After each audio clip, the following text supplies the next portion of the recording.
राधा गोविंद शर्मा जी। श्री रमेश। श्री रमेश महाराज जी, आपके चरणों में दंडवत प्रणाम। महाराज जी, पिताजी का स्वर्गवास होने के बाद पारिवारिक व व्यापारिक जिम्मेदारियां बढ़ने से नाम जप के लिए बहुत कम समय दे पा रहा हूँ। और महाराज जी, मन में क्रोध, अहंकार, ईर्ष्या, छल कपट इन सब की उत्पत्ति ना हो और नाम जप में निरंतरता आए, इसके लिए महाराज जी मार्गदर्शन करें। इसको समझना पड़ेगा। गृहस्थी में हम कभी नहीं कहते कि आप आसन बांध करके भजन कीजिए, आसन लगा, ये विरक्तों का मार्ग है। अलग अलग सेवा मिली ना। गृहस्थी में सेवाएं बहुत है, गृहस्थी में कर्तव्य का बहुत बड़ा पालन करना योग है। बेटी को पढ़ा लिखा कर ब्याह करना, बेटे को पढ़ा लिखा कर कोई व्यापार नौकरी देनी है, आए हुए अतिथि का सत्कार करना है, पूरे खर्चे निर्वाह, उसके चिंतन में बहुत कुछ चलता रहता है। अब उस चिंतन को प्रभु के नाम में जोड़ना बड़ा कठिन लगता है। बस इसी कठिनता को यदि सुलझा ले तो जो कि योगी की गति होती वही उस गृहस्थ की गति होगी। इतना अंतर नहीं पड़ेगा। जो एक काम क्रोध आदि को सहते हुए महात्मा निरंतर एकांतिक भजन में लगा हुआ है, उसको जो परम पद मिलता है, वही परिवार का पोषण करते हुए बच्चा, रिश्ता, नाता, अतिथि सबका करते हुए भी उसको परम पद की प्राप्ति होती है। बस अभ्यास और आश्रय, इन दो बातों पर ध्यान देना है। आश्रय धन का नहीं, अपने बाहुबल का नहीं। आप में भी जो बाहुबल हो भगवान के द्वारा ही दिया हुआ है। जितना बुद्धि बल हो भगवान के द्वारा ही दिया हुआ है। जितना धन है या आगे मिले वो उन्हीं के द्वारा दिया हो। उस या ज्ञानी जीव जानता नहीं है, प्रभु से विमुख होकर वो सुख चाहता है। गौर से देखो, हरि के सिवा कौन ऐसा है जो तुम्हारा साथ दे सकता है? गौर से देखो। गौर से देखने का मतलब विवेक से देखो। बोले नहीं मित्र हैं हमारे, तो उनसे हरि निकल जाए तो कई मिनट तुम्हारे पास वो रुक सके। हरि चले जाएं तो 100 हो जाएंगे ना। मतलब हरि खास बात है। परिवार, पुत्र, मित्र, कोई भी हरि देखो है तो उसकी सत्ता है, और हरि नहीं है तो उसकी सत्ता ही नहीं। तो हम फिर जिनकी सत्ता ही नहीं उनसे क्यों आश्रय तत्व जोड़े? आश्रय तो हम हरि का लेंगे ना। कैसे है? सुखी मीन जिमनीर अगाधा, तिमि हरि शरण नए को बाधा। चाहे गृहस्थ हो चाहे विरक्त हो, जहां अगाध करुणा समुद्र श्री हरि का आश्रय लिया। अंदर की बात है आश्रय, बाहर की बात नहीं की। अंदर से वो आश्रय तभी होता है जैसे गजेंद्र ने लिया, हार गया। द्रौपदी जी ने लिया, हार गई, अब कोई बल नहीं रहा। अगर वो आश्रय सत्संग के द्वारा प्राप्त विवेक से हमारे हृदय में जागृत हो जाए, या किसी ऐसी परिस्थिति से भगवान का आश्रय हो जाए, सब बात बन जाए। भगवान के चरणारविंद का आश्रय लिए बिना भजन नहीं हो सकता। क्योंकि देखो ना, एक क्षण छोड़ो तो मन कितनी, जैसे बंदर डाल पे डाल, शाखा पे शाखा भागता घूमता है, ऐसे घूम रहा है। अपने मन को देखो, अपनी इंद्रियों को देखो।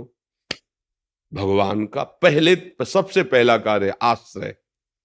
बड़ी कृपा है जो आप सत्संग सुन रहे हो, बड़ी कृपा है जो आप अपना समाधान चाह रहे हो भजन का। ये कृपा है उनकी, ये हेतु की कृपा ठाकुर जी की है। इसका मतलब मेरा कल्याण होना दुर्लभ नहीं। क्योंकि अगर प्रभु ने कृपा न की होती तो साधु समागम क्यों मिलता? जब द्रवहि दीन दयालु राघो तो साधु संगति पाइए। अगर साधु संगति हो रही तो हमारा हित होना है, हमें प्रभु की प्राप्ति होनी नहीं, तो ऐसा सौभाग्य कैसे मिलता? अब अंदर से आश्रय ले लो, अभी ले लो। उसके लिए कोई लायकात की जरूरत नहीं होती। आपके स्कूल में जन्मे, कितने पढ़े हैं, कैसे आचरण, तो आप ही चेतसु दुराचार हो, बिल्कुल छूट, जो भी रहे हो, जैसे भी हो, अभी इसी क्षण अंदर से। मैं जानता नहीं हूं आपको, पर जो कोई भी हो तो मैं आपका आश्रय लेता हूं अंदर से। हे हरि, हे राम, हे कृष्ण, हे शिव, जो नाम प्रिय, जो नाम आप प्रभु का माने। हमारे प्रभु के विविध नाम हैं, विविध रूप है, क्योंकि अनंत महिमाशाली है। अंदर से आश्रित हो जाओ। अंदर बहुत चमत्कार इसमें है, आश्रय तत्व में। साधन एक तरफ और आश्रित एक तरफ। आश्रय तत्काल परिवर्तन होता है, इसमें तत्काल जिम्मेवारी भगवान लेते हैं। कई बार सुनाया है, ध्यान से सुनना। जब सुग्रीव जी बाली जी के लात घोंसों के प्रहार से पीड़ित होकर भाग रहे थे, पूरी कथा तो बड़ी है, कहीं कोई जगह नहीं थी। एक जगह था जहां ऋषि का शाप था, बाली जा नहीं सकता था, वहां वो दूर से देखा कि श्याम घन श्री लालजू रामजू और गौरवर्ण लखनजू भयभीत हो गए। हमें लगता है बाली ने स्वयं तो आ नहीं सकता ऋषिमुख पर्वत पर, तो ये राजकुमारों को भेजा है और ये इनकी भुजाएं देखकर लगता है ये मुझे मार डालेंगे, क्योंकि महाबलशाली अजान बाह भगवान की भुजाएं, अभेद भुज दंड मूल, ऐसा स्वरूप सौंदर्य और सिंह। घबरा गया। हनुमान जी महाराज से कहा तुम पता लगा क्यों, अगर ये ऐसे ही वन विचरण करने के लिए आए तो मैं इनके चरण पकड़ लूंगा, क्योंकि बहुत बलशाली नजर आ रहे हैं, और अगर ये बाली के द्वारा भेगे तो मैं भाग पड़ूं, क्योंकि इनसे मैं नहीं जीत सकता। दूर से देख के हनुमान जी गए और भगवान को परिचय दे के कांधे पे बैठाल के लाए। हम जो बताना चाहते हो देखना, जब हनुमान जी ने कहा ये अयोध्या नरेश चक्रवर्ती सम्राट महाराज दशरथ के लाडले ये भगवान राम है और ये लखन है, उसको परम संतोष हुआ कि बाली ने नहीं भेजा। भगवान से हनुमान जी, देखो महाभागवत ही आश्रय दिलाता है। हनुमान जी महाराज ने भगवान से कहा कि बहुत दुखी हैं, बाली ने बहुत त्रास दिया, बहुत मारा है, ये तो कहो बस प्राण नहीं लिया है और इसी भय से यहां रह रहे हैं, प्रभु आप निर्भय कर दो। सुग्रीव ने अपनी बात बताई, किस कारण से ऐसा, पूरी बात भगवान ने, अग्नि को साक्षी करके भगवान ने उसी समय मित्रता स्वीकार की, आज से मैं तुम्हारा मित्र। तो प्रभु बाली बहुत बलवान है, शायद आप जानते न हो। भगवान ने कहा कि तू कैसे विश्वास करोगे कि मैं बाली पर विजय प्राप्त कर सकता हूं। बोले ताल के लगातार वृक्ष खड़े हैं और आगे दुंदुभि राक्षस की हड्डियां हैं, अगर एक बाण में आप इतने सब ताल के वृक्ष और दुंदुभि राक्षस की हड्डियों को बेच दोगे तो मैं जान जाऊंगा कि आप बाली को मार दो। अमोघ बाण भगवान, ये क्या चीज है। बड़ा प्रसन्न हुआ, आप जैसा मित्र मिल गया। दूसरे दिन युद्ध के लिए ललकारो जाकर भगवान ने प्रेरणा की। जी बाली चला तो उनकी पत्नी तारा ने चरण पकड़ा और कहा स्वामी आप समझ रहे हैं सुग्रीव कभी आपके सामने भी आ सकता है, वो आज ललकार रहा है। क्यों? क्योंकि भगवान उसके साथ हो गए। तो उनका पागल हो तुम, भगवान समदर्शी हैं, मुझे क्यों मारेंगे, मैंने उनको बैर तो किया नहीं ना। चल पड़ा। सुग्रीव के जे ही घूंसे का प्रहार किया, त्राहिमाम बोल उठे, क्योंकि महाबलशाली 6 महीना कांख में रावण को दबाए रखा बाली ने। मेन जो बात हम कहना चाहते हैं उसे समझना, भगवान ने दिखा दिया कि तेरे में सामर्थ्य नहीं सुग्रीव। वो भाग पड़े आए, बोले प्रभु पिटवा दिया ना, नस नस दर्द कर रही, इतना मारा है।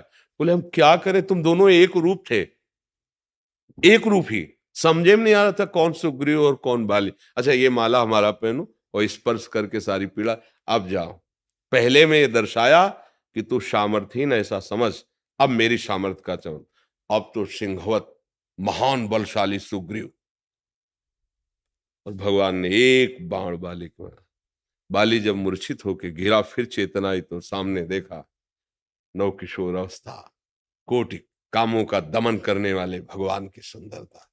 तो हृदय में तो अपार प्रीति उदय हो रही है, लेकिन मुख से कड़वे वचन बोल रहा है। हृदय प्रीति मुख वचन कठोरा, बोला राम। प्रभु की तरफ देख करके बोला मैं बैरी सुग्रीव प्यारा। प्रभु कारण कौन नाथ में मारा। नाथ माने स्वामी, आप तो सारे जगत के मालिक हो, आपने ऐसा क्यों किया। मैं बचपन से देख रहा हूं सुग्रीव कोई भजनानंदी नहीं है कि भाई भजन करता है तो आपने उसका पक्ष ले लिया, जैसा मैं वैसा वो, आचरण हमारे बराबर दोनों भाइयों के ऐसे ही रहे, तो मुझे क्यों मारा, उसका पक्ष क्यों लिया। तो खास बात, कोई साधना की बात नहीं है, आश्रय ले लिया। भगवान ने कहा मेरा इसने आश्रय ले लिया और जो मेरी शरण में हो जाता है, शरणागत का मित्र मेरा मित्र, शरणागत का दुश्मन मेरा दुश्मन। कोई साधना यहां बात नहीं आई, आश्रय, भगवान का आश्रय ले लिया। हम आश्रित, पहला शब्द गृहस्थी में, संसार में रहते हुए भगवत प्राप्ति का उपाय भगवद आश्रय, भगवान की अंदर से शरण। और दूसरी बात अभ्यास। जो मन हमारा संसार का चिंतन कर रहा है, उस मन में इतनी सामर्थ्य है कि वो दो बातें एक साथ कर सकता है, उसमें बड़ी सामर्थ्य है। परमानंद की प्राप्ति में तो पूरी एकाग्रता ही हो जाती है, पर ये दो बातें कर, जैसे हम चल राधा राधा राधा, श्यामा श्यामा श्याम श्यामा श्याम, तो देखो ये संसार का चिंतन कर रहा है। और ऐसा नहीं कि ये नाम जप में नहीं लग रहा है, नहीं तो अगर ना लगे तो वाक इंद्री बोल ही नहीं पाएगी। मन के संयोग से इंद्री काम करती है। अब वाक इंद्री तो बोल रही राधा राधा, और अवसर लगा कि विषय चिंतन कर रहा है, मुझे बिल्कुल डरना नहीं चाहिए। अब उसका विषय चिंतन हमारे ऊपर प्रभाव नहीं डाल पाएगा, पर हमको जीभ हिलानी पड़ेगी। अहो वत्सो पचतो गरियान यद जिभ्याग्य वर्तते नाम तुभ्यम। सिद्ध पुरुष का स्वाभाविक होता है, साधक को अभ्यास करना पड़ता है। राधा राधा राधा राधा, हमने तो कहा है कि 10-10 मिनट में एक एक बार का अभ्यास बना लो। लगना तो पड़ेगा, 10 मिनट में एक बार बोलो राधा। और जितनी देर जागते हो उसमें 11वां मिनट ना होने पावे, और आप फिर कुछ दिन बाद बताना कि आपका भजन कितना होता है, क्योंकि हर दिन आप 10 मिनट में उसको चिंता होने लगेगी, क्या बोलना है राधा। कई मिनट हो गए, क्योंकि राधा बोलना है। कितनी बार वो स्मरण करेगा राधा राधा, हमको उसको फंसाना है। और एक दिन सच्ची मानिए सब काम करते हुए भजन कर लेगा, क्योंकि जिह्वा का काम है हिल हिल करके नाम जप करना और अंगों से चेष्टाएं करते रहना। ये मन बड़ा ताकतवर है, ये करवा लेगा। ये बहुत ताकतवर है, ये साक्षात भगवान का स्वरूप भी है। इंद्रियाम मनश्शास्त्र में भगवान कहते हैं। तो इतना हमने उसको छूट दे दी, इसलिए भजन नहीं कर रहा। नहीं, भजन करते हुए सब काम हो सकता है। जब भगवान करे मामनुष्मर युद्ध च, युद्ध जैसा कार्य मेरा स्मरण करते हुए कर, तो भला खेती व्यापार नौकरी इनमें नहीं हो सकता। अच्छा, हम कह रहे जितनी देर तुम एकाग्र होकर लगे हो कार्य में, तो घंटा 2 घंटा कभी तो अलग हुए ना उससे। जब अलग हुए तो राधा, फिर घंटा 2 घंटा फिर राधा, और जितना समय लगाया संसार के कार्यों को भगवान को समर्पित कर दो। कृष्णार्पणम मस्तु, इतने बजे से इतने बजे तक जो वो भगवत प्राप्ति करा देगा आपको। समझ पा रहे हो? किसानी करो चाहे व्यापार करो चाहे नौकरी करो, भगवान को अर्पित वो कार्य करते रहो, और बीच बीच में नाम जपने का अभ्यास। पर ये तभी कर सकते हो जब मांस नहीं खाओगे, शराब नहीं पियोगे, पर स्त्री गमन नहीं करोगे, गंदी बातों से बचोगे, तब कर सकते हो। नहीं केवल सुन लो, कर नहीं पाओगे।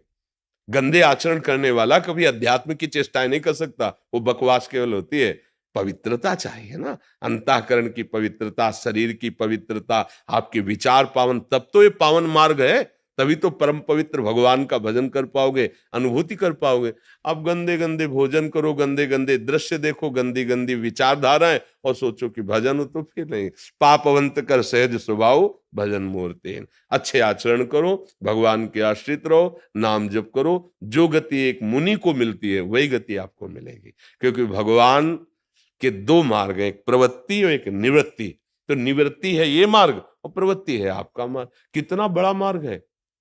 4 रोटी बनाई, 1 रोटी निकाल ली उससे, गाय को दे दी, कौआ को, चिड़ियों को दे दी, कोई साधु महात्मा भूखा आया खवा दी, उसी से भगवत प्राप्ति का योग बनने लगेगा। जितने भी संत प्रकट हुए गृहस्थी से ही आए हैं। माता पिता तो गृहस्थी थे ना, भरण पोषण गृहस्थी से हुआ है, वस्त्र आदि गृहस्थी से ही। तो जिसका अन्न लगा इस तन में, जिसका वस्त्र पहन रहे हैं हम, जो हमें भिक्षा दे रहा है, क्या उसका कल्याण नहीं होगा? अगर वो स्वयं थोड़ा भजन कर लेता है और ऐसे सत्कार्य करता है, तो बढ़कर के है, वो आगे की गति को प्राप्त करेगा। वो अपना उदर पोषण करता है, सन्यासी परमहंस विरक्तों का भरण पोषण करता है, अन्य जीवों का भरण पोषण करता है, और जितना बनता है नाम जप करता है, वो महात्मा ही है।